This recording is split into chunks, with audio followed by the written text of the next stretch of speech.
Yeah, I think, because a lot of the women, when I started out, there was literally a handful of us Mm. for a long Well, time. let's talk about that then, because I've had this convo with a few people, and women who've been in the scene longer than I have, and they say the same thing. Like, obviously, coming up, there were less women, and now, like, most of my friends are female DJs, Hmm. and it's brilliant, and it's really exciting. And also, I have to say, I'm so grateful that the women who, like yourselves, have paved the way for the younger generation. Like, I feel this real, like, lovely bond, and I've Hmm. had some amazing times with yourself and bless Madonna, and I'm so grateful because I literally have looked up to you for It's, years, and it's oh, appreciated, though. It really is. I'm going to blush.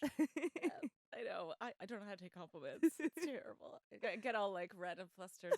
Um, it was, yeah. I mean, like, yeah, I started in 2004, so five. It's been a Mm. while. It's so. I mean, things really took off in 2006, 2007. I mean, it was. But there was,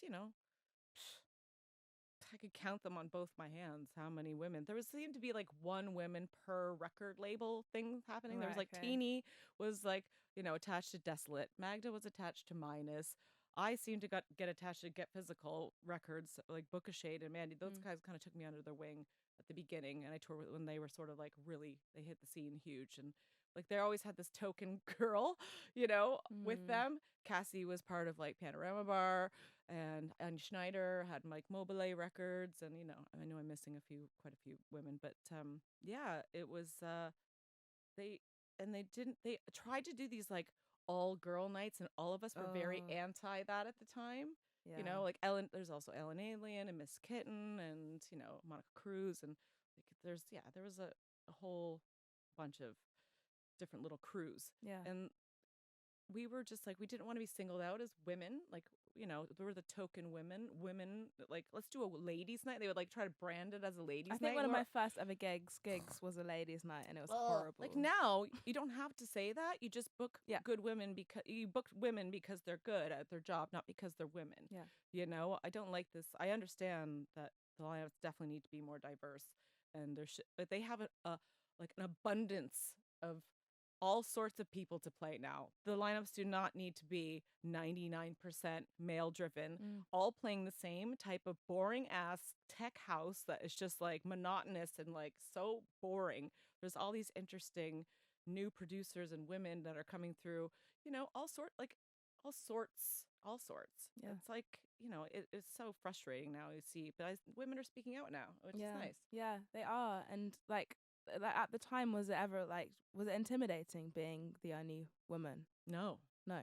I don't know. I've had a really intense life and I've had to fend for myself Mm. since I was very young. So you have to have thick skin in this industry. You have to. Well, you had to be like a rhinoceros. Mm. Like things would just bounce off me. I never really had people treating me differently. I've had some few, you know, instances that have been a bit like, are you fucking serious right now? Like I call them out to their Yeah. face, and then they Great. shut the hell up, and it was just I was never afraid to talk back to somebody. That's probably why I'm still here. Yeah. Great. Well, there you go. And like, so we've kind of mentioned like there have been some, better conversations happening and people speaking out, about openly about things that have affected them during the pandemic. And do you think we're going to see a bit of a change, like as we go back I to hope clubs and the I hope scene? so. I just hope these like lineups that have been I see that there's lineups that were booked in 2019 or rolled over into 2020 that are now rolled over into 2021. So you're like, really? Are they still Mm, booking yeah, the same. the same DJs at the same I'm not naming any names, but I don't even need to. You just have to look at a million lineups and it's the Yeah, yeah. same. The big headliners, the big DJs, and it's like you don't really need to fill a festival up. Like you can have one headliner and you can book the rest and showcase a bunch of new talent. Mm.